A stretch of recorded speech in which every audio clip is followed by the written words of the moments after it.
Good talk. Wow.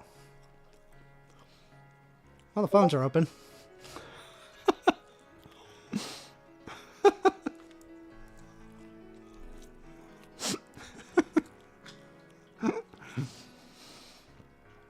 You can't make it up, folks.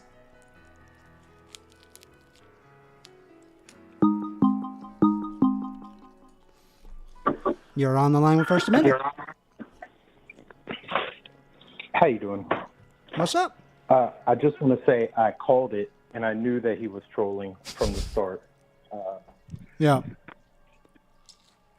I debated on whether I wanted to call in to talk about religion or abortion first. Mm-hmm. I think I want to talk about abortion first. But to start, could you explain in your words why abortion is a human right, just so that I'm not arguing against something we already agree on? Yeah, I just think that women should have a right to decide as to whether or not that they wish to mutilate their bodies. I also think that they should be able to consent as to when that they should enact into something that effectively could harm their life and could be life-threatening. I think that that risk needs to be associated to the woman, and the woman is the ultimate decider on that. Okay. We can both agree that there are some obvious cases where abortion should be an obvious choice. Incest, rape, stuff like that, right? Ectopic pregnancies. Yeah, exactly. Things where you have no control over the outcome, you shouldn't be held responsible for. This is a slight side tangent. You would agree that prison labor is a form of slavery, right? Yep. Right. So, here's a hypothetical for you. If tomorrow you woke up and the federal government legalized abortion all across America, and that same morning, every doctor woke up and decided abortion was wrong and they wouldn't perform it, would those doctors be violating people's rights by not performing the abortion for them? Yes.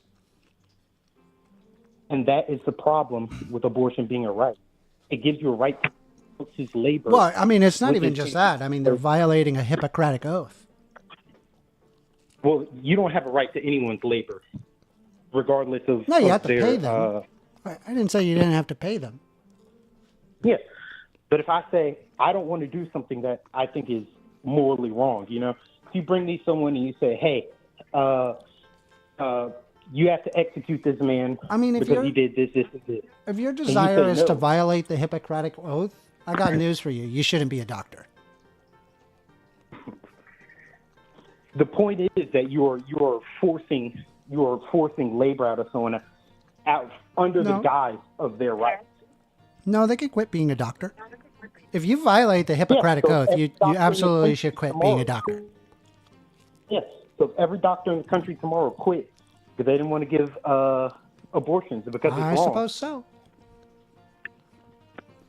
That's such a cop-out. What do you mean? You asked me to operate in the hypothetical, and that's the answer to the hypothetical. You don't have a right to anybody's labor. I never said I did. Who take that. I'm saying that they're violating a Hippocratic oath, and if you're going to violate the Hippocratic oath, you shouldn't be a doctor. Seems pretty standard to me. All right. Rights are afforded to you only because of your belief in the force behind them. They're pretty much the same as religion. You know, you only have a right to whatever you have a right to because you believe in it and the governing power over you believes in it. Yeah, I mean, I believe it leads to States, beneficial outcomes to abide by certain rights. Right. So what gives you a right to someone else's labor? You don't. You still have to pay them. Well, if they don't do it, they are violating your rights. So that is the right to their labor. No, you're not doing your job, and when you're not doing your job, you get fired for not doing your job. You're violating the Hippocratic oath. The Hippocratic oath is to do no harm. Yep. So if a doctor recognizes that a fetus is a life, and taking that life would then do harm, they're not breaking the Hippocratic Well, Oath. causing harm on the mother. That's the problem. A body doesn't have the right to another body. That's a fundamental axiom, liberal axiom to uphold. Have you seen my shirt? It says libtardo. Yeah, I've seen it. You know, A body I'm doesn't have staunchly the right to liberal, the body. very If you're very going liberal. to I would afford say that right what to you would make call people- a full blown a soy boy. And so, yeah, I believe in like individual bodily autonomy, and your bodily autonomy doesn't supersede my bodily autonomy. And when it comes to the mortality of the mother, I don't believe that the baby has bodily autonomy over the mother. Well, we've already talked about the mortality. If their life is in danger, if it's rape, Oh, if no, it's I mean, incest, we agree. you have to understand every single abortion results in different hormonal changes, differences in the body that Well, every happens. abortion has a 100% mortality rate. It results in negative outcomes pretty substantially for the mother. Their body physically changes that to where it is never the same again. And so I operate under the basis that another person doesn't have a right to that. They can't just do that. That has to be up to the mother to make that decision. They do when you put them in that position. Yeah. I mean, if they're pregnant and they don't want to be pregnant anymore, they can go get an abortion. Yeah, this is hinged entirely on the idea that, I mean, we probably don't agree, but if the fetus is a life, then you put that life in that position by having sex. That life doesn't have a choice. Are you saying that we should apply retribution on the mother because that they are having a child? That seems weird. Why are you using a child as retribution? That's sort of consequence for your actions. If you have Well, no, sex, that's what I mean is that you're using the child as retribution for a mother. I don't believe children are suitable for retribution. There is another life there. There's another life involved. What do you mean?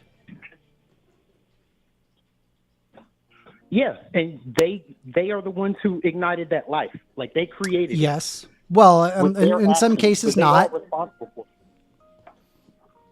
You know, I mean, say for example, I mean, like, let's be honest, right? Like, let's say, for 2-year-old example, that they decided to have sex and they were going to wear a condom. Would you say is it reasonable to assume that you are not going to get pregnant if they're wearing a condom? Yes, but it's also common knowledge that a condom is not 100% contraceptive. It's like 99.999. It's taking the very risk, high. so you still You're accept not the- going to get pregnant with why are we a even talking condom about on, this potential unless, of outcome? course, if So say for example there's something wrong with the condom. Generally speaking, the condom is not going to break on you. So I guess like my concern that I'm having is they have meaningfully taken steps to avoid pregnancy. They're having sex and avoiding pregnancy, but then let's say if they got pregnant anyway, you would say, well, that's your fault, even though they took the steps necessary to avoid pregnancy. Yeah, I mean, even if you're taking Plan B and all that as well, and contraceptives, you're still taking a risk, no matter how infinitesimally small. So you're still responsible for the outcome of that Well, risk. I think there's like a Everything you said reasonable about the amount baby, of it's applied a to there's a 2-year-olds reasonable as well. amount of risk 2-year-old that can't is survive on its incurred, own. which is why this would argue even further in favor of abortions in the instances where it doesn't work.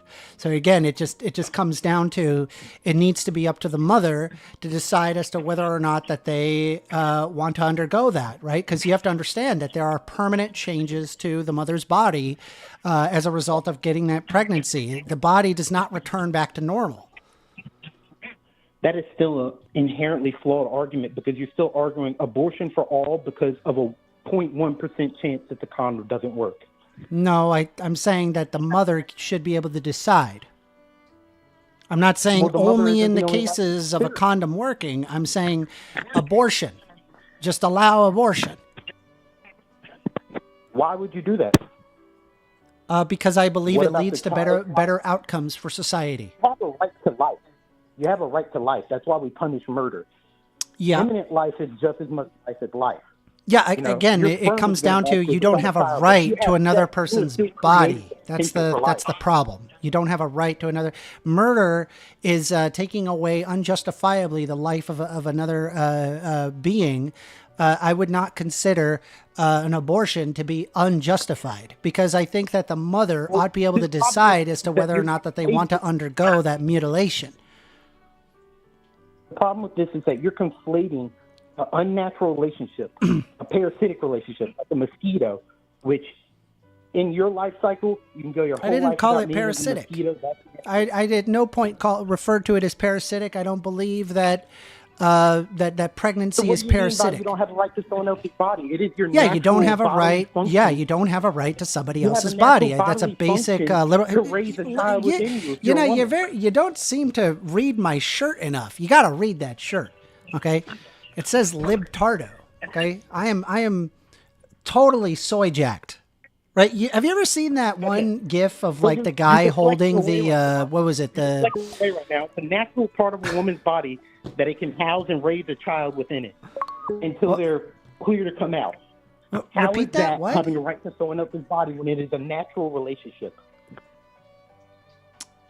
Repeat that. What? A woman has a natural ability within her body to create, raise, house a child inside of it for the 9 months until it's clear to come out. Uh-huh. How is that having a right to someone else's body when it is a natural relationship? How does it matter when it is a natural relationship? I mean, you're just making a naturalistic fallacy argument. You say, well, it happens naturally, therefore it ought to happen. But we got lots of things that happen naturally. I'm sure it's pretty natural to not know how to be able to read. But we seek to go beyond that. Right? Just because something is natural doesn't mean that we ought or ought not do it. So that's so stupid. We shouldn't have children because it's not natural? No, I'm saying that person should be able to I'm saying you decide have if the they right want to to- have children or not. They should decide, They can. not be By having forced to have sex children. They or don't have to have abstain children. from sex entirely.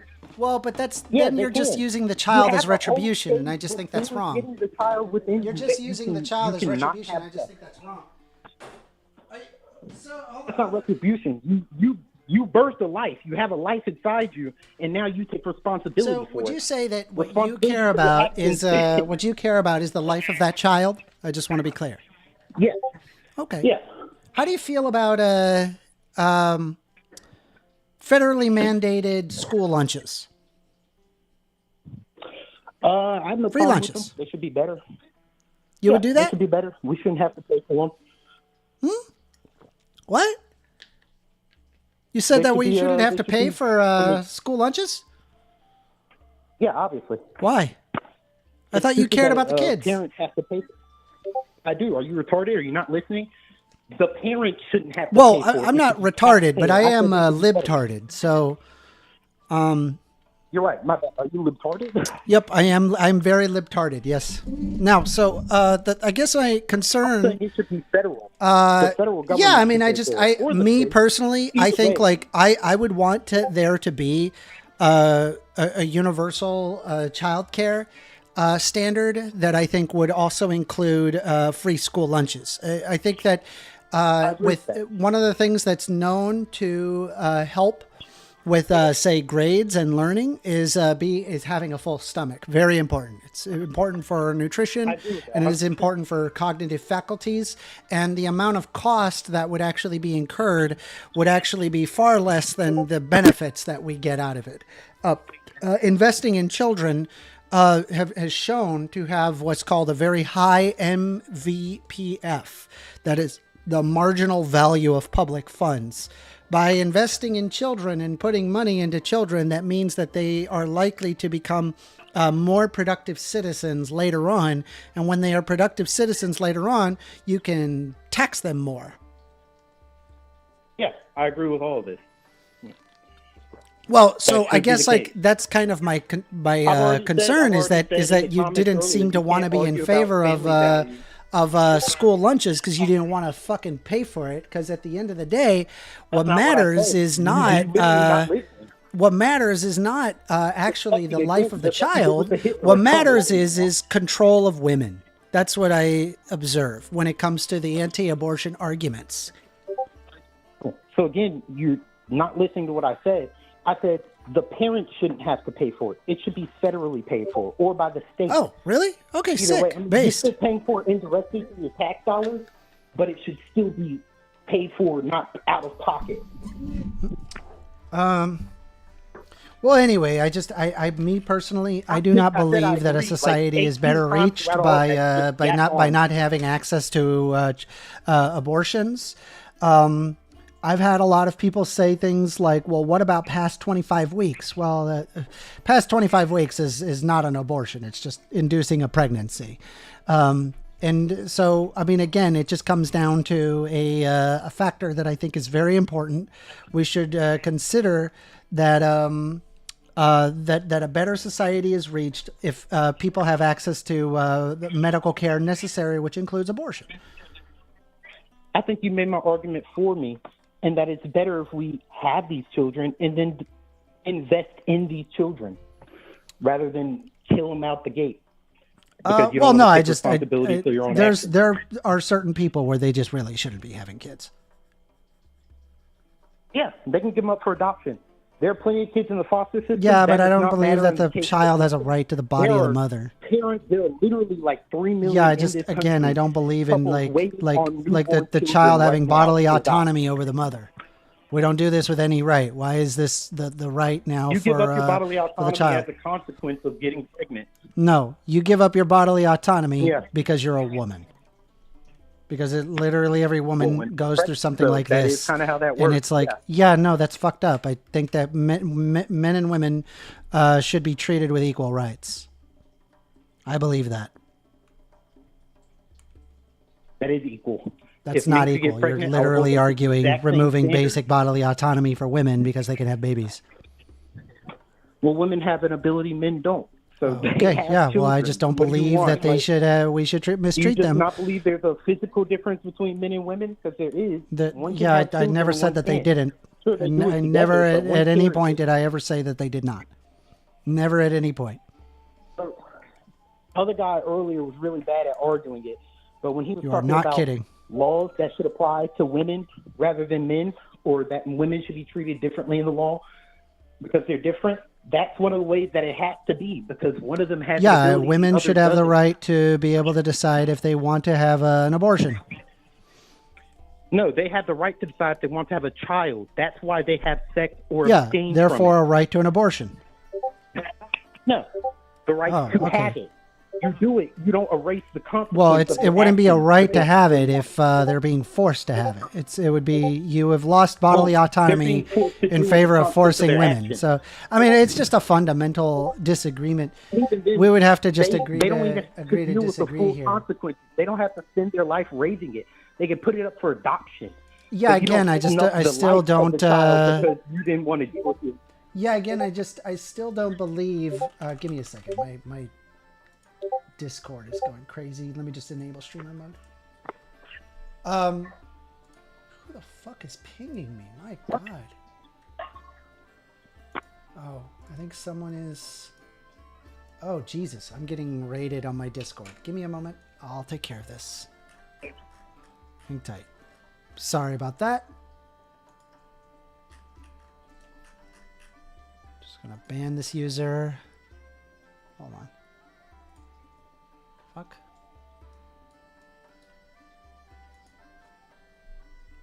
Sorry, just give me a moment. Oh, I think they left the server. God damn it. How do I delete this guy's stuff? Oh shoot. I have to use an app. I think I could just delete it. I'll delete the channel and recreate it. Sorry, just give me a moment. You're fine.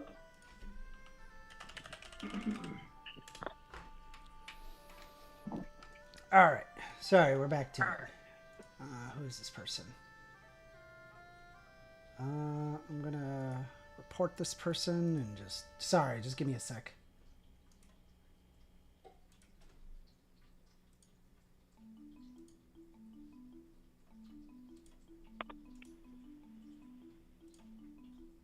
All right, sorry about that. Go ahead and continue. Apologies. you only have limited. You only have limited autonomy as it is. Someone already brought up a great point in the comments. Why are you worried about the autonomy that is potentially created by having a child and being able to get an abortion when you have the ways to avoid that? That's like saying, oh my God, how could I be stopped for speeding when I could have not speeded in the first place? Yeah, because again, I mean, I don't find it akin to speeding. That's kind of a weird concept, I guess. No, I agree. It's a weird one. I think that inherently, I mean, you're talking about the harm of an individual that didn't decide to get pregnant. They may have decided to have sex, but there are reasonable ways to decide to have sex and not get pregnant. It is reasonable to assume that you will not get pregnant. And so again, I mean, I just think that decision, even if they were to do so irresponsibly, I don't believe that we should use the child as retribution. I mean, it's the same exact problem. It's not retribution. It's not retribution. Do you understand what accountability. retribution means? Yeah. It's like getting back at someone. Yeah.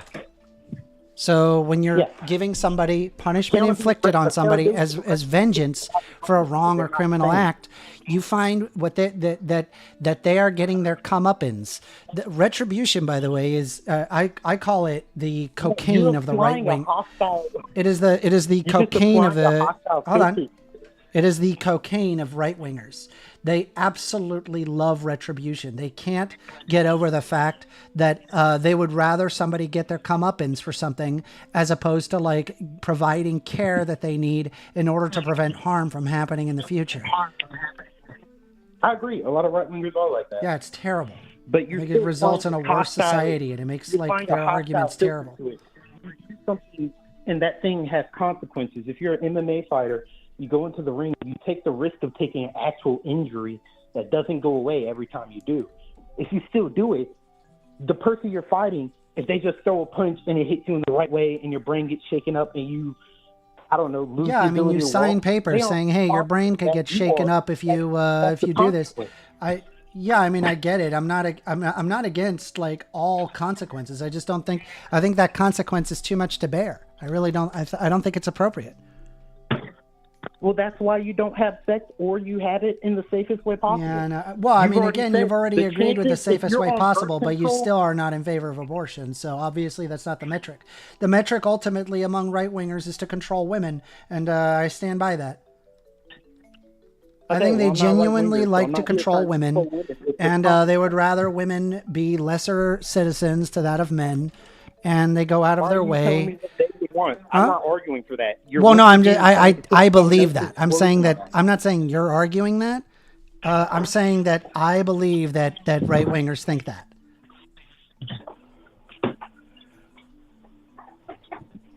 I didn't even ask you if you're a right winger. The fact that it's too much to bear is still like you have the options to avoid that outcome. And there's also the fact that women have to. There's also the fact that women have to. They end up having to take the load. They're the ones that have to undergo it, and then the man. A lot of the times, right? The man they just fuck off, and then you never hear from them again, right? It's wrong. Yeah, well, that's why we have DNA tests and child support. And I would definitely be all for having more federally mandated parentage laws for men who try and skip out. Because that I think that they should have the child support should be a thing. I believe in that. Yeah, definitely.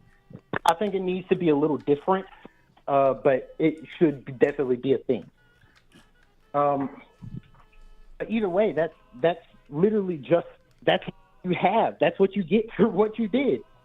Not in again, you're like doing that whole weird retribution thing, and I just don't find that to be adequate. I think it's wrong to think of it in that way. If you play with a gun and you accidentally shoot someone, do they not go to jail because you just think that's too much burden to bear? But if you go out of your way to like say you're gonna play with a gun, but you like check to ensure that it is completely safe to play with, in the sense that like you've removed all of the ammunition, then that it is reasonable to assume that the gun is safe. Yeah, so in that same vein of logic, you have Plan B, birth control, and condom. So what is the issue here?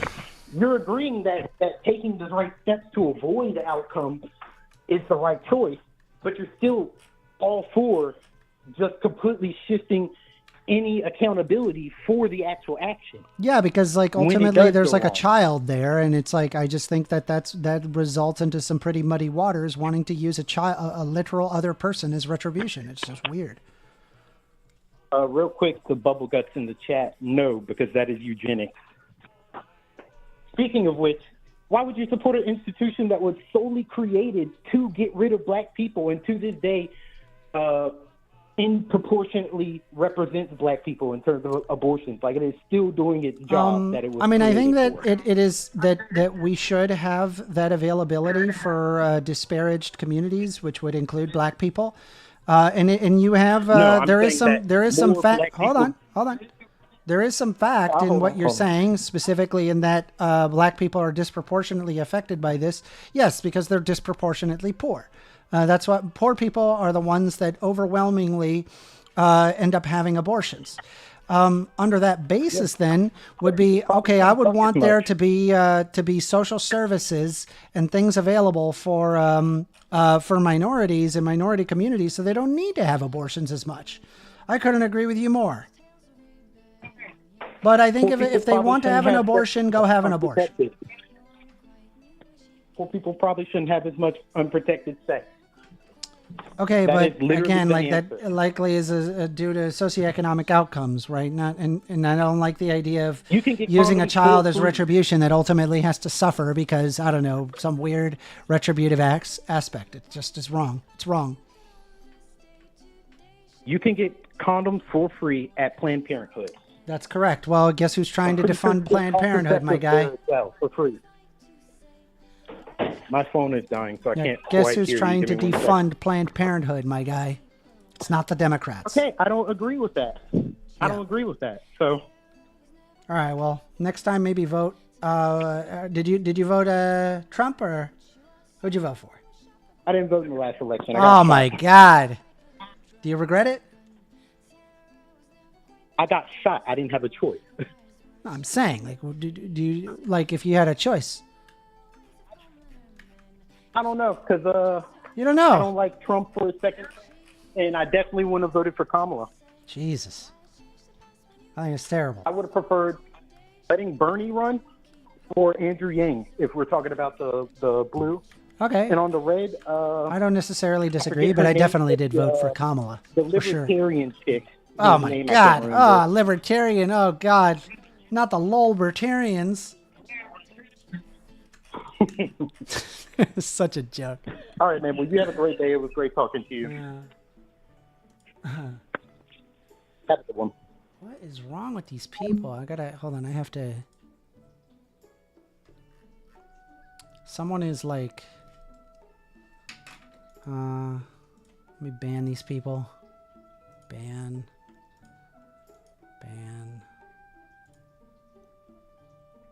Delete message history. Sorry. Ban.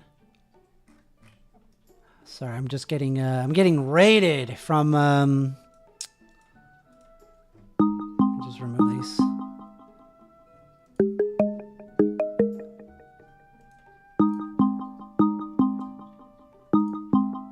Hang tight, just give me a second.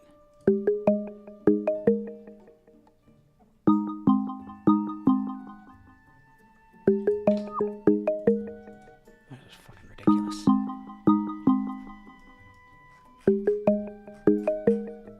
Let me copy this user ID. Sorry, just give me a sec.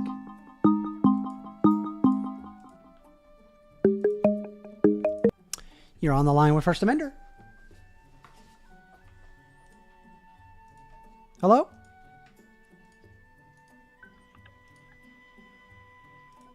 Hello?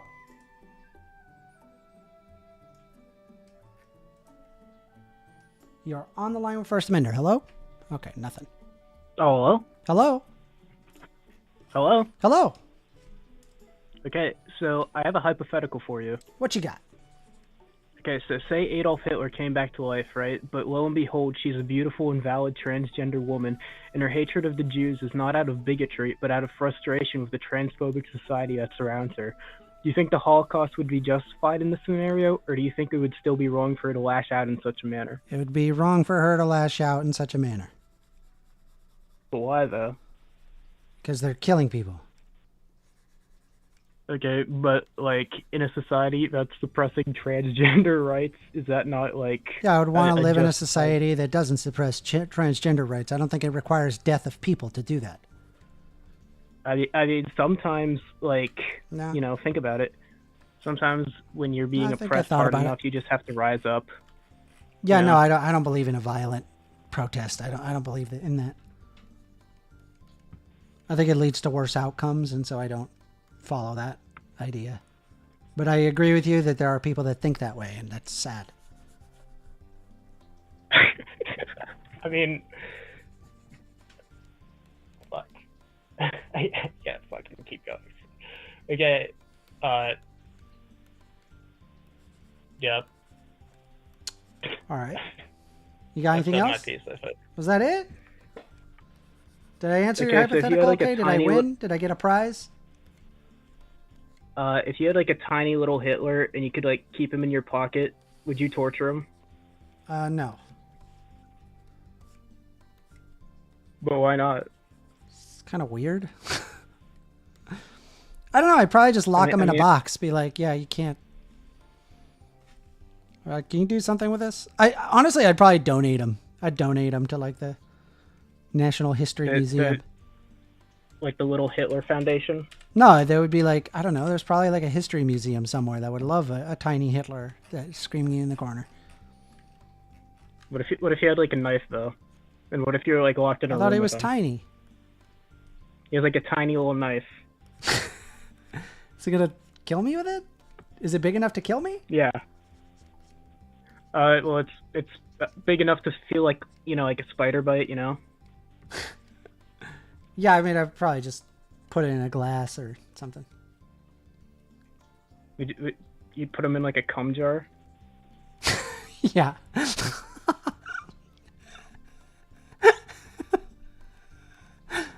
Yeah.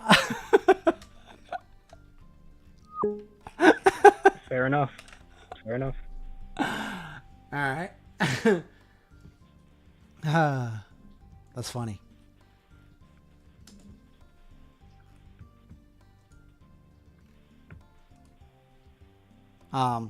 Anything else? I think that's all for right now. Thanks for talking to me, lad. Yeah, no problem. All right. Anonymous call is here. You're on the line with First Amender. Hello. Hi.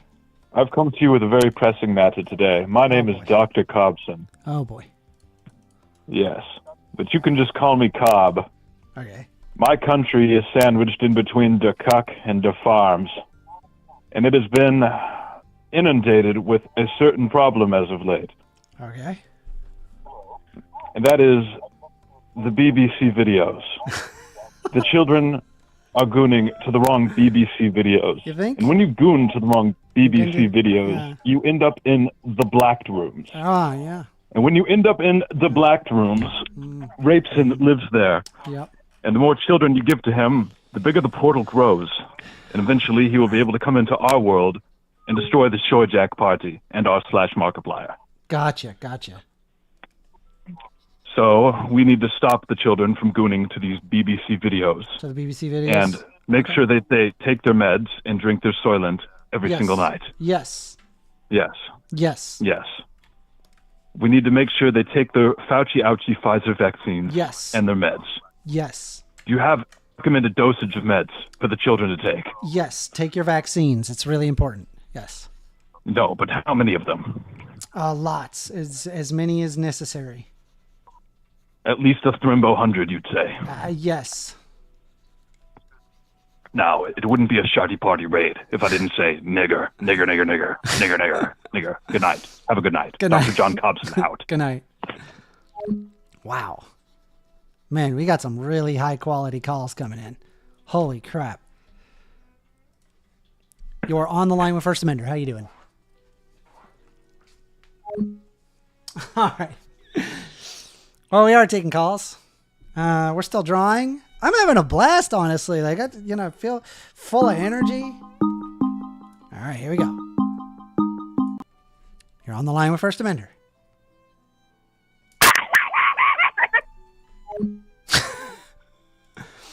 You're on the line with First Amender. Hello, my name is Andrew Tumulet, and I'm from the electrical company. I have a question. Okay. Does your refrigerator happen to be running? Is a what happen to be running? Is your refrigerator running? Is my refrigerator running? I would say so. Well, then you better go catch it, you fucking nigger. All right, dude.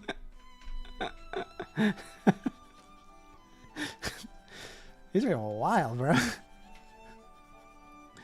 That's like all I got. Well, I am here. I'll hear out your arguments. All while drawing a couch. You're on the line with First Amender. Hello. Hi.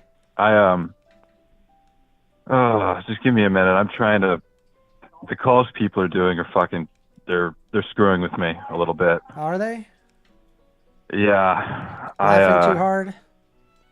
Yeah, I'm actually laughing. It's the stupid humor that I'm laughing at. Yeah. I swear this isn't a prank call. Yeah. Let me mute the stream. Yeah. I have almost completely forgotten what I wanted to talk about.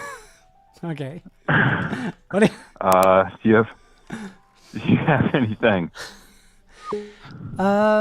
Yeah, I mean, I don't believe in the existence of a God. Okay. For example. All right. Well, I mean, I do. Do you have anything else to talk about? I don't know if I wanted to have like an atheist debate. Sure. Let me pull up my hot takes list. Okay. See if we can pull up something that hasn't been done to death. I believe that secular humanism is the best moral system. Okay, that's similar. I guess we could do that. MAGA Republicans are wrong about almost everything. Does that play into the secular humanism? No, I'm just bringing up hot takes that you might want to talk about. You said that one of them was similar. I wouldn't say that's like too hot of a take. Okay. I think that almost everything is solved with education. We need a 21st century version of the GI Bill and or indefinitely increased Pell Grants. If we provide access to this, it solves almost all problems. I'd agree with that one. Yeah. No, that actually makes sense. Okay, being anti-trans on the basis of protecting kids and also being pro-Second Amendment is highly hypocritical. You don't want to protect kids. Whoa. You just hate trans Let's do that one. Let's do that one. Okay. Can you explain that? I don't see like the connection there. You don't? No, I can kind of like maybe guess one out. Like, you'd want to protect kids by being anti-trans, but yeah, being pro-Second Amendment puts kids in danger. Is that the logic? Oh, yeah. Okay, yeah. I listen to a lot of talk radio in the car, so I've had my fair share of NPR. I have heard that one before. Fair enough. What? Fair enough. Yeah. Well, I'd say I disagree with that. I mean, I think like this whole school shooting thing, it's like a lightning strike. I think you look at the majority of school shootings and it's usually just suicides, gang violence, or negligent discharges. And I don't think you should discredit gang violence or suicide, but I don't think you can like really say it's the same as like a psychopath going crazy, in a school. I mean, I would agree with that, but me personally, I think that we can observe, at least in the United States, a ton of deaths as a result of school shootings. In fact, the number one killer of children in the United States is no longer cancer or cars. It's actually school shootings, which is really, I'm sorry, shootings in general. That's very, very concerning. And when I observe European nations, what they have done effectively is they have reduced the overall amount of guns, which in turn reduces the overall violent crime rates. And I'm in agreement with that. I think, and to break it down, I find it very concerning that there's people that want to, quote unquote, want to protect the kids, while at the same time by being anti-trans, while at the same time being pro-Second Amendment, when it's literally the number one killer of children. Yeah. I think there's a difference between our country and European countries, and a difference between similar countries as well. I mean, you take European gun laws, right? You've got the ones with more liberal laws, and I mean liberal, like permissive, like Finland and Switzerland, right? And those are even different from ours. I know that you have to jump through hoops to get guns there as well. And then you take a look at other countries like Germany and the United Kingdom, which have laws that you almost can't get anything. You know, I was going to prank call you, but now I'm actually talking to you. It's fucking weird. Yeah. No, I'm totally a part of like the raid that's going on, but I do kind of want to talk about this now, okay. So I'm sort of ruining it for everybody. Well, I appreciate that. All right. Anyway, so you take a look at similar countries like Mexico and South America. I know South America's not a country, but countries in South America or Africa, which usually have very restrictive gun laws, they still have very high rates of gun violence. And I'm not going to go ahead and do the cop-out and like include a country like the Congo, which has been at war for the past 60 years. But take a country like, what's one? Any one of the ones with the French Foreign Legion currently in them. Mm-hmm. They have super restrictive gun laws, yet they still have really high rates of gun violence. Same with Mexico, same with Brazil, things like that. I don't see how making a law more restrictive would make everything, safer. You look at Europe, the reason those places seem safe is because they have stable societies, not necessarily restrictive gun laws. Well, there's some semblance of truth in that. I guess then my concern is considering the overall amount of guns in the United States and the overall amount of guns in European nations, it's far less, and as a result, there's less gun deaths. That's not that is empirically the case, and I just think it's important, for example, to say we don't have to necessarily even have a Europe first approach.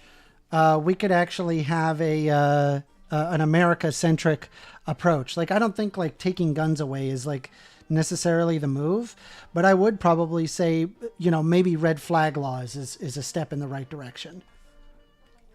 Yeah, red flag laws brings up another issue, but I don't think that's really pertains to what we're talking about here, some type of mass, moving towards gun control. I would like to focus on the why here, right? Gosh, I'm losing my train of thought. I'm not good at live debates. I've always told people I'm better at writing. I don't want to stay on the phone too much longer because I would like to open these up to more prank calls. I think these are funny. Okay. But I will finish my point. All right. I'm not saying we move in the direction of Europe here, or obviously I'm not even for that, but I'm saying that, hypothetically, even if we did increase gun control in America, and actually let me go back because I'm going to address you on the fact of more guns. Yeah, more guns equals more gun deaths, and the way more Kinder Surprise eggs equals more Kinder Surprise egg choking hazard deaths. It doesn't necessarily mean that there's a really considerable increase in gun violence or that it's the cause. I mean, the cause of choking on a Kinder Surprise egg is being under 3 or stupid, right? And in that same vein, like I said, I think a stable society does a lot more to reduce gun violence, which we don't have. So what would you do to make a stable society? I think a stable society is found in psychological stability, and I think it's found in material stability. First, you have material stability, something which, like, say, Africa probably doesn't have. So people improving go out and material kill each other over conditions is water. your answer? Yeah, but Oh, we have thanks. material conditions. We have material There's conditions. a lot of people we that have living in clean poverty in food. the We have United clean States. water. I suppose so. The but poverty is not comparable to Africa or South America. Have you ever been there? I mean, it's a little different, but I guess that's not besides the point. It's the psychological stability. You go outside in America, and you can tell that people here are freaked out and they're insane. You go outside in Europe, you can tell people are a little neurotic, but that's just Europeans for you. Go outside in Africa, people are happy. Go outside in Brazil, people are generally happy, no matter how poor they are. Mm-hmm. And I just think I can't really offer a solution for that. I'd say you have the basics, right? Like I said, material stability sure helps, but there is other factors, right? I think homogeneity plays a big role in religion, race, everything. Homogeneity and race? No. Yeah, I think it does. You take a look at societies that are homogenous in race, they're generally a lot more peaceful. Even in Africa, you take a look at the races in Africa. So you're saying like the United States should become a more homogenous nation? I think when it was definitely less violent. People were less crazy. That wasn't my question. I was saying you think that the society, we should have an ethno-state, basically. I wasn't saying necessarily an ethno-state, but I mean, yeah, sure. Call it that. All right. It's kind of weird. Yeah, it is weird. It Yeah, works for Israel. I don't agree with that. I don't like Israel. Yeah, I don't like Israel. Yeah. I don't believe in ethno-states. Yeah. I think it results in humanitarian disasters. It makes life a lot worse for a lot of people. That's what I believe. I would agree with that. I don't like what they're doing. I don't like what they're doing in Palestine. I think they're abusing the Palestinians. Okay, so maybe not have an ethno-state? Maybe not argue ethno-states? I think a better behaved state would be better. Yeah, again, an ethno-state doesn't make a better behaved state. An ethno-state just begets... No, it doesn't. Just begets it doesn't people on a being societal abused. level, not on a government level. Well, I'm saying like it results in people getting abused, wanting an ethno-state. And you're literally arguing against an ethno-state because it's harming Palestinians. But regarding the United States, you seem to be perfectly okay with an ethno-state, even though that empirically it would result in effectively what Israel is doing to Palestinians. Yeah, there is no perfect solution for anything. I think if you take a look at future-proofing the idea of a society, that's a better idea. I disagree. Yeah, I think when you're an ethno-state, people ramble against you. They fight it. They go against you specifically to resist your ethno-state. And so you can sort of see the problem the United States faces. I don't think it can continue on. I think that's really the only path forward, but it's not going to happen. It's going to be too violent. It's going to collapse, and it's going to balkanize. It's sort of a doomer opinion, but I mean, that's what it is. Now, I think if we could just argue for democratic policies that actually help people and not arguing for silly ethno-states. Now, yeah, on democracy, I want to finish up on 2 points here, and then I do want to hang up because, like I said, I was sort of enjoying the prank calls. Yeah. What was I going to say? Okay, first on democracy, I'm a big reader of communist history, and I'm not talking communist like the Central Intelligence Agency's view of communism, but I mean, a nice, in-betweener view of things. It's one of the Cold War is one of my favorite eras of history, but I've got books on Stalin, Pol Pot, Lenin, all the famous ones people like to defame, and I remember there's a core aspect of these regimes. Specifically, I'm thinking of Stalin here, where he says, it's not democracy that matters. It's not the people who vote that matter. It's the people who count the votes. I think democracy is intrinsically flawed. If it works perfectly, it's just mob rule. If it doesn't work, you get ruled by a bunch of corrupt elite. I think the best way to run a government is to ingrain within the leaders from birth principles upon which they're not supposed to violate, lest they be actually lynched by the people. But I think that sums up 2 of my points. Okay, I mean, like, I look at democracy as like, okay, well, it's not perfect, but honestly, like, I can't find like a better system. So like, I'm perfectly okay with a representative democracy. I mean, I've heard like Plato's Republic, the Philosopher King or whatever. I mean, that's exceedingly idealistic. I mean, I see quite often that you'll have fascist dictatorships, which ultimately end up losing anyway to democratic nations. Democratic nations are often friendlier, and in effect have Can more I just cut allies you off and are for a often more second? powerful. I don't have a very good long-term memory, so I'm just going to address that as it comes. First of all, fascism only existed for 20 years. It's a modernist ideology that hasn't existed before. And broadly, when you take a look at more democratic versus more autocratic societies, neither one really prevails. It's just a power struggle between the two, what people prefer. You take a look at the ancient Greeks and the Spartans. You take a look at the Genghis Khan Empire. You take a look at, everyone else. Really, the only reason democracy is so prevalent is because the European powers were able to colonize the poorer countries. Now, what was I going to say about the, shit. I forgot. Listen, I've been on the phone for too long. If you have anything you want to say to respond to that, I'll just let you have the last laugh here. No, I mean, I don't find your argument to be very good. That's all. I provided my reason as to why, and I guess we can just agree to disagree there. Yeah, I never liked the Churchill, it's the best system we have sort of quote thing, because it I wasn't even ignores quoting the Churchill. fact that democracy makes people complacent. Well, you're paraphrasing him. The idea that democracy is the best system we have. Well, but, it is the current it's a best common system quote. we It's like hasta la vista. Everybody's heard of it. Yeah, I mean, you know what I'm referencing, right? It does result in a better system. I mean, we observe this. I don't think so. We're observing right now a bunch of pedophiles in power. You're observing people you hate in power. I'm observing people I hate in power. And it just seems to be getting worse. And that's your democratic system for you. Your corrupt, easily corrupted democratic system. Yeah, I mean, and then 4 years will go by and then things will go back to normal. It is what it is. Are you kidding me? All those Democrats were on the islands with the Republicans. They're all child molesters, and they're all voting for Lockheed Martin getting more money and Israel getting more money, and it's never getting fixed. I disagree. We just got elected Mamdani. Yeah. Yeah, Mamdani. Yeah, he's great. Oh, yeah. He's great. He's a mayor. Yeah, he's a great mayor. job.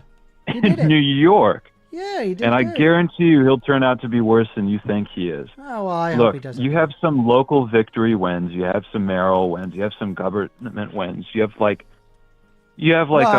guess, you're not going to find me Bernie going, Sanders. I'm a very and optimistic person, and you're not going to find me going in the doomer mentality. Like I look at things optimistically, just generally. I mean, if your say is like, hey, all hope is lost, more power to you. I'm not that way. I don't think I'm ever going to be that way. That's just like an axiomatic difference there. I don't think that's even what the definition of an axiom is.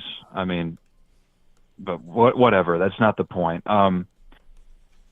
I wouldn't even say it's a doomer thing. I think it's a realist thing. I think that people just need to realize that things aren't going in a very good direction, and people should work to fix them. Well, I can't say that. Oh, okay. I can't say what I want to say, but you know what I mean. Awful nightmare system is likely what you're arguing. In order to have no, I'm not arguing for that. Well, then why I'm can't saying you? That, why can't you say I'm it? saying that that's what's coming, and people can't see it. Oh, okay. Well, I'm gonna stand on the side of not having that happen. So, all right. All right. Well, I don't want it to happen either, but I just think, realism helps, and what you consider realism is a lot different from what I consider. Anyway, this has been a far more pleasant call than I thought it would be. Yeah, the raid seems to have mostly abandoned you, so I guess that sucks for me. But anyway, you have a better stream if you can. Yep, will do. Bye-bye. All right, bye.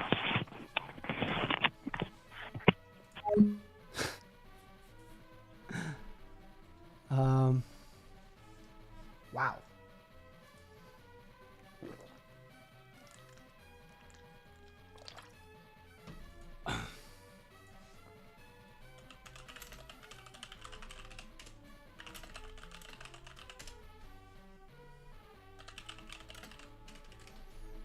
Hang tight. Somebody was messaging me.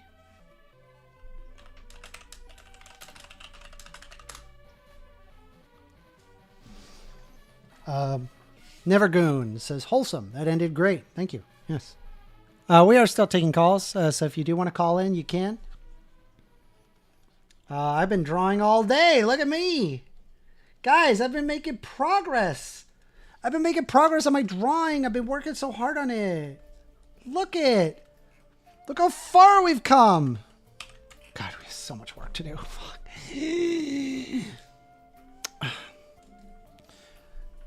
So for those that are not aware, this is for my tabletop role-playing game. I am like a huge... oh, we got a call. Here we go. You're on the line with First Amender. It's the Joker, baby. Oh, shit.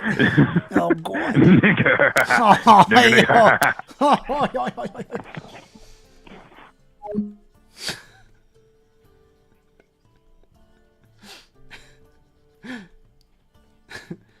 That's like all they could do. Just like scream the N-word.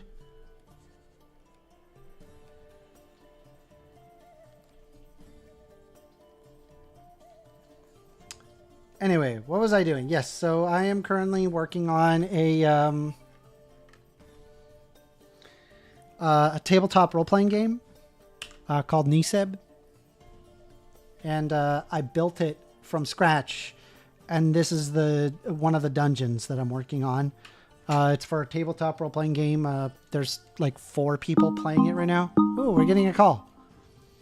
You're on the line with First Amender. Listen here, I don't appreciate that quip you said at the end of my call. I can scream a lot more than the N-word. Okay.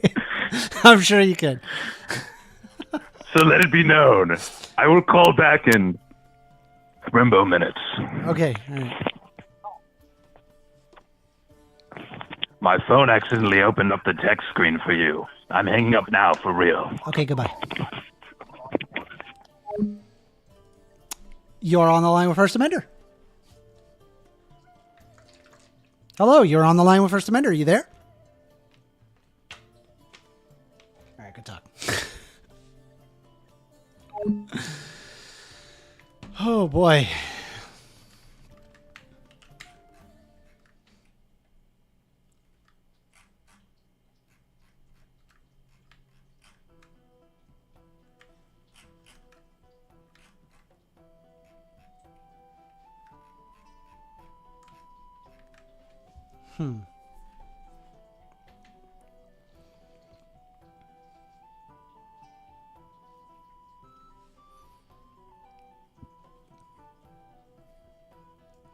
Could God microwave a burrito that is so hot that he himself could not eat it?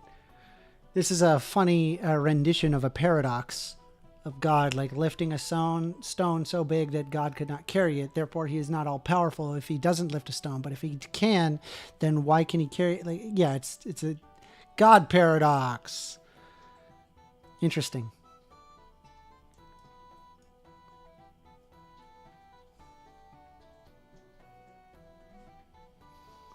We are still taking calls. 202-998-5218. So if you want to have a discussion, I'm right here.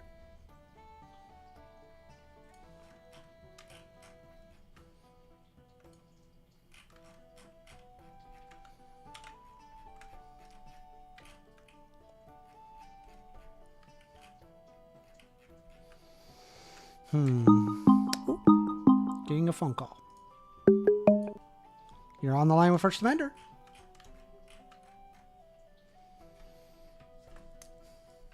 Hello? All right. All right. Anything else? Hello, can you hear me? Yeah, I can hear you.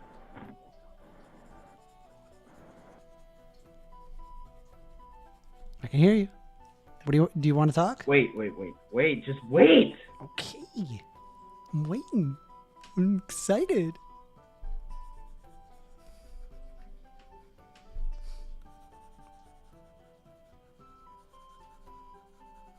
How long should I wait? Can you be fucking patient?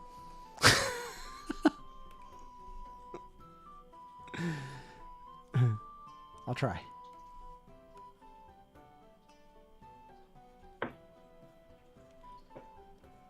What do you think of my drawing? What? What do you think of my drawing?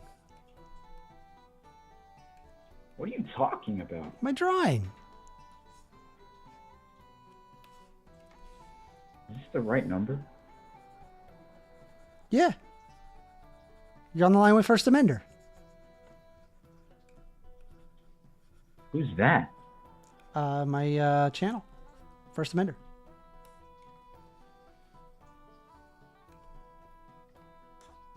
Oh. You alright?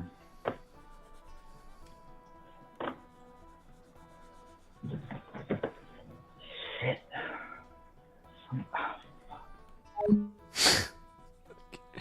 Alright. Well, the phones are open. 202-998-5218. I do want to have a legitimate discussion, so...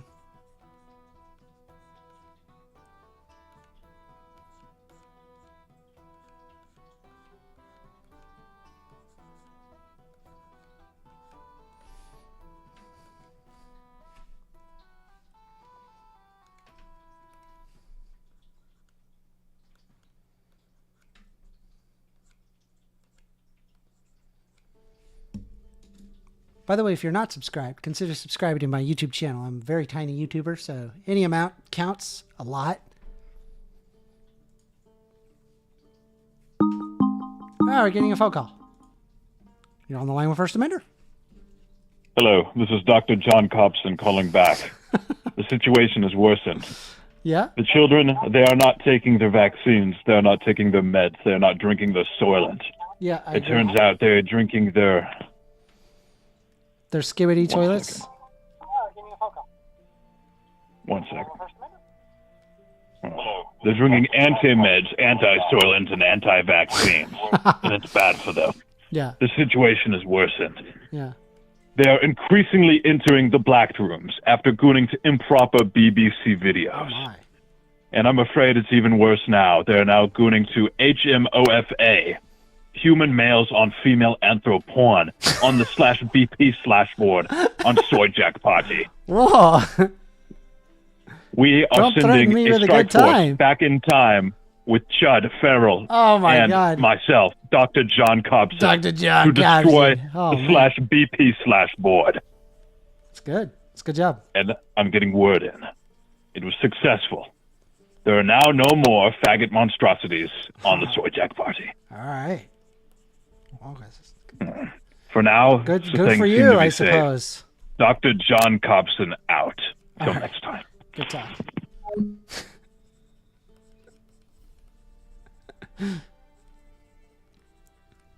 Well, we are taking calls. 202-998-5218.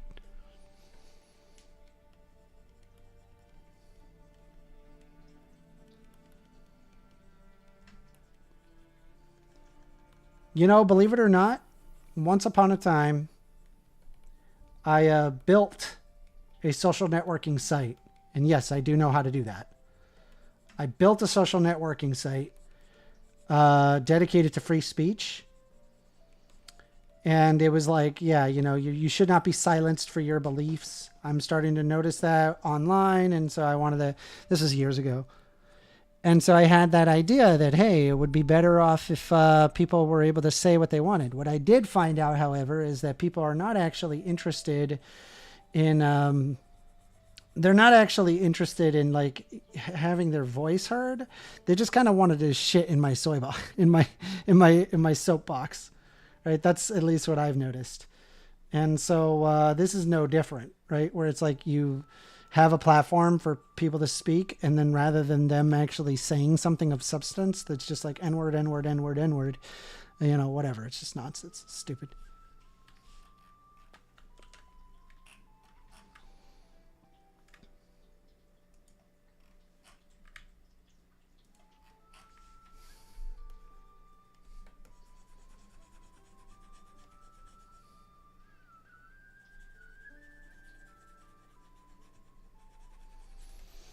I'm actually kind of curious what this place would look like if I added a filter to it.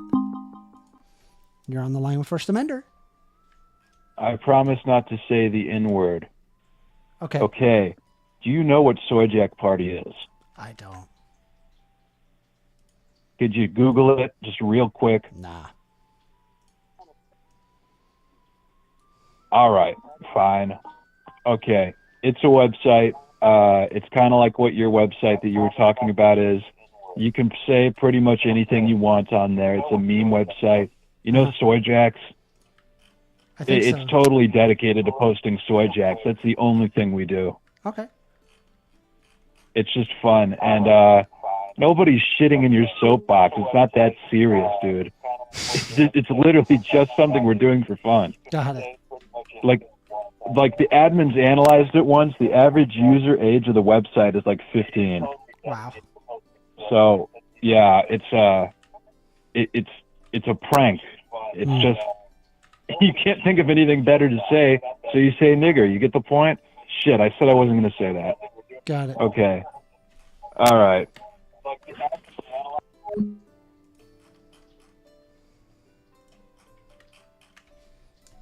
All right.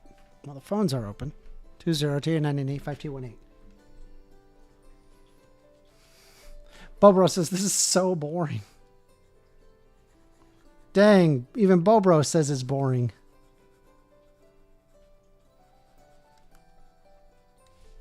I don't know about you, Bobro. I'm having a blast.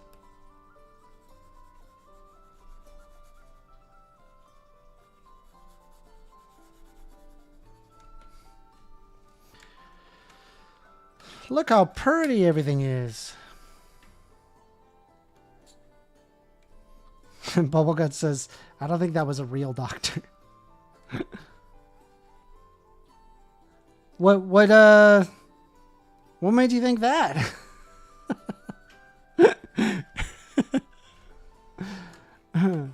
That's funny. Can't imagine what would have clued you.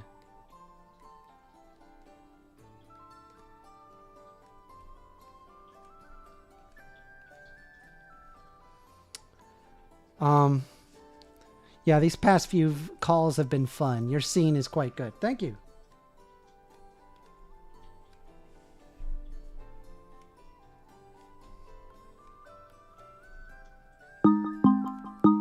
Ha. You're on the line with First Amender. Hello? Hello? Hello? Nothing. You're on the line with First Amender. My degree is in BBC and gooning videos. I was educated at Soy Asylum University. Thank you very much. All right. You're on the line with First Amender. Hello, can you hear me? Hello, yeah, I can hear you. Hello? Hello? Yeah, hello. Yeah, it's me, Midnight Shadow. What's up, Midnight? What do you want to talk about? I want to talk about foreign policy-wise about Israel. Do you think, as a U.S. patriot, should we not give any money to Israel at all, zero money? Because we've been giving Israel way too much money. I think Israel has does have a right to defend itself, but I don't like the idea of them being a ethno-state. Yeah, but I'm not saying this because I'm pro-Palestinian. I'm just saying that because I'm an American nationalist. I just believe that we just give way too much money to Israel, a country that has the ability to create their own weapons, have their own economy flourishing. So it's we're just giving way too much money to a rich country that can't sustain itself. So I think we should completely cancel the aid. What do you think about it? Yeah, I mean, specifically towards Israel, yes, but also it's likely, there's likely more to it, I guess. And you and I probably have disagreements as to why. For me, it's I look at it as an ethno-state, and I don't think we should be funding ethno-states. And really, ethno-states? Yeah, we shouldn't fund ethno-states. So you think that having a homogenous society means an ethno-state? Yeah. Yeah, an ethnically Oh, you homogenous think that- society, and then specifically wanting to push out people that are not of that ethnic homogeneity is an Well, ethno state. unfortunately, that part of the world isn't going to comply to your rules. So they're not going to think, oh, we just. Well, yeah, wanna I mean, live but I don't together, need. We shouldn't fund them. Yeah, but aside from just Israel, you have Syria that's known for like killing people who are not Muslim at all. So it's like it doesn't really matter whether it's Israel or Syria or whatever faith we're talking about. They're just going to kill one another. So it's like I just want the U.S. to just step out of it, really. Yeah, again, Not like get a I just damn- my concern, like yours is like, well, I don't see how it benefits us. But my concern is not how if it benefits or does not benefit us. My problem is that it's funding an ethno state. Yes, it's like we And I don't both like agree ethno for one states. I thing, think for ethno states totally are wrong. different reason. My thing is, it doesn't benefit us, and yours is we shouldn't fund an ethno state in general. So it's like we both agree, but Yeah. for a different principle. Yeah. So it's like so I just don't want the U.S. to be. I just want the U.S. to be militarily to be isolated. That's what I want. Basically, we should just pull our troops in Africa, Europe, and Asia, and just focus on the Americas only. Well, I Like, think I'm a firm we should believer in focus Monroe on Doctrine. our interests abroad. Yeah, in the Americas, in the Caribbean, Central America, like as part of the Monroe Doctrine. Yeah, I mean, we should just focus on our interests abroad. Yeah, abroad, and by abroad I mean not in Europe, just not everywhere. Well, we help everybody. Limited. We want to help everybody. Yeah. It's good to help everybody. No, because it just creates more chaos for us. I don't agree with that. I think if we help people as opposed to bombing them, it would cause less chaos, not more. I don't know. Did it help for Somalia though? Did it Yeah, help we for didn't them? help them. We would specifically make it in such a way where we would destabilize their country because it would But yeah, benefit but us you need economically to be do every so. time when we say we're going to help them, all. Yeah, I'd rather it's help just another people way as of saying opposed to we're gonna not help extract their people. resources. Yeah, I don't believe in that. I don't believe in the extraction of resources for our own benefit. But like, I don't think we should help everybody though, because again, Well, I say that we benefit by helping other people because then we have allies. well, I don't think we should make allies everywhere. Why I just not? think we should just make allies. Having as part of the allies Monroe everywhere would make us stronger. Maybe, but then again, I'm just gonna I just want the U.S. to just focus on their adversary just in Asia for just one particular reason.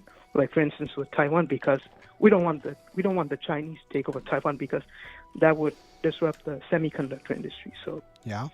for that one, I'm okay with it. But aside from helping Ukraine and whatever, we just stay out from Europe completely. Yeah, I mean, again, I just think that we should help our allies. NATO's the largest, the largest Well, Europe military needs to force. sustain itself, though. Like, needs to I sustain it mean, from maybe there's itself. an argument to be Aside from- made that they should be helping themselves more than just relying on the United States. But it benefits us as well. We do benefit by helping them. For what? Like for military companies, that's it. No, for us. Like we get favorable trade deals, for How does it- instance. okay, you're and then trying to you tell have me cheaper that products as a funding result, Ukraine- more availability. You think the average Joe cares about Ukraine or Israel or whatever foreign? I think the policy? average They Joe don't care. doesn't They- understand how foreign policy works, and then they have a very self-centered point of view. While meanwhile, they they're do sitting there care, enjoying avocados in winter. average And Joe does care and about foreign let me policy, ask you this: I mean, economic- where do you think, say, for example, that is it normal to have avocados in winter? What's the tree that grows avocados in winter? in Mexico, but then again, No, I'm it not doesn't saying we grow avocados in Mexico. Not in winter. Oh, in winter. Yeah, it can. So how is it that we Avocado. can get a fresh avocado in winter? You can't. It's impossible. Really? I don't think you Then can why get is it that when you go to a grocery store that there's fresh avocados in winter? How does that work? Yeah, because you import that from other places. Yeah, we not imported it from US. the global south. That way we can enjoy avocados in winter. raises our quality of Okay, it's living, coming makes our life a lot easier. It makes it more consistent. Basic products, things that you just kind of take for granted are often built outside, and it's beneficial to do I'm not that. saying we should be economically isolated, but militarily isolated. Well, that's the problem, though, is that if you have your allies being attacked, say, by some foreign nation, and they build products for your nation, it would behoove you to come to the help of your ally. Really, but but you think Ukraine gives us a lot of wheat? I think Ukraine, the Ukraine battle is a completely different one. I think the situation regarding Ukraine is that you have an authoritarian system, and they want to uphold their authoritarian policies by becoming, effectively a conqueror of old, and restore Russia to its former glory. As opposed to a democratic system that would make society a better place. I would much rather have the democratic system as opposed to the authoritarian one. And so it would behoove us, the United States, to assist Ukraine.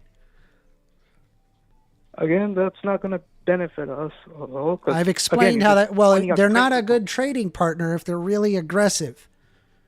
Right? If they're aligned with Russia, they're no longer a valuable trading partner. In fact, if anything, they're adversarial to the United States' interest. And so if you cede power to the Russians, then the Russians are going to take it. Yeah, but I'm not saying we should be allies with Russia at all. I just think we should be neutral. That's what I'm saying. Yeah, we tried that. The problem is you get involved one way or another. People don't have your best interest at heart. They'll step on you if they have the option. That's why it requires the United States to have bases throughout the world. It can go, it's a double-edged sword. It just gives us more negatives than positives, to be fair, from the global south. Maybe in terms of the global industrial complex, I wouldn't necessarily disagree with you there.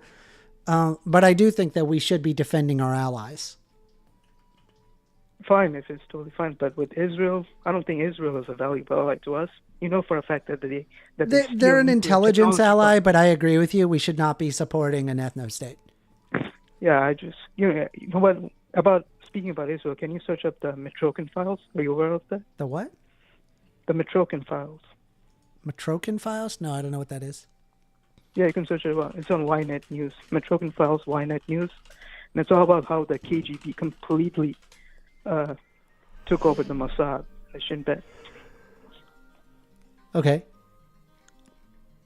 Well, there's a whole list of it. And then they were, whenever Israel stole nuclear technology, they would transfer it to the Soviet Union all the time. Okay. So clearly, I don't see Israel as a valuable ally, to be fair. And they are a valuable ally, but I don't believe in an ethno-state. How could they be a valuable ally when they're constantly citing America's adversary, that is Russia? Intelligence. Giving us intelligence about what? I don't know. About attacks? I wish I knew that. I'm I'm not a part of the intelligence community.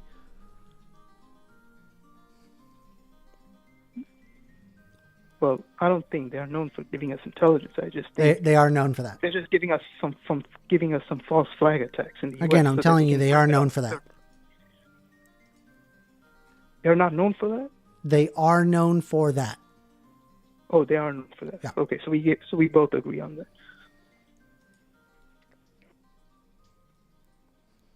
So we don't have any economic interest towards Israel. So I guess we shouldn't be that much of an ally to Israelis. I just don't agree with an ethno-state. I don't know what else to tell you there at that point. What do you mean? You just said, so you're against funding Israel because an ethno-state. So I think, we should pull out U.S. money out of Israel. Yeah. There you go. Yeah. It benefits us. I hate Israel. It's not a matter of it benefits us. It's a matter that we shouldn't be funding ethno-states. Yeah, so you agree. Pull out the U.S. money from Israel. Yeah. I As mean, we well just as- have different reasons as to why the internal, like the first reason. Anyway. All right, so we both agree on there, and that we should just cut off ties to Israel completely, for whatever reason that may be, for economic or for ethno-state reasons.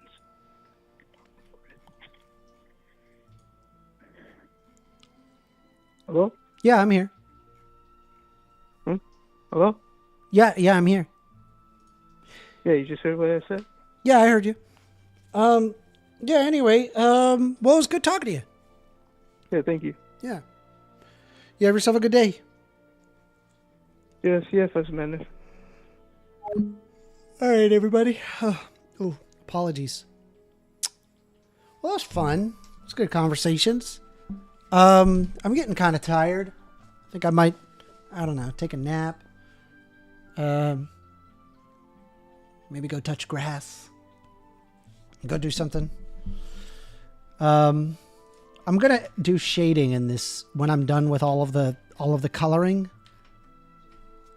But there's a lot of coloring to do. There's a lot of work to do, so I got a while till I get everything done. But I like how it looks. It's looking good.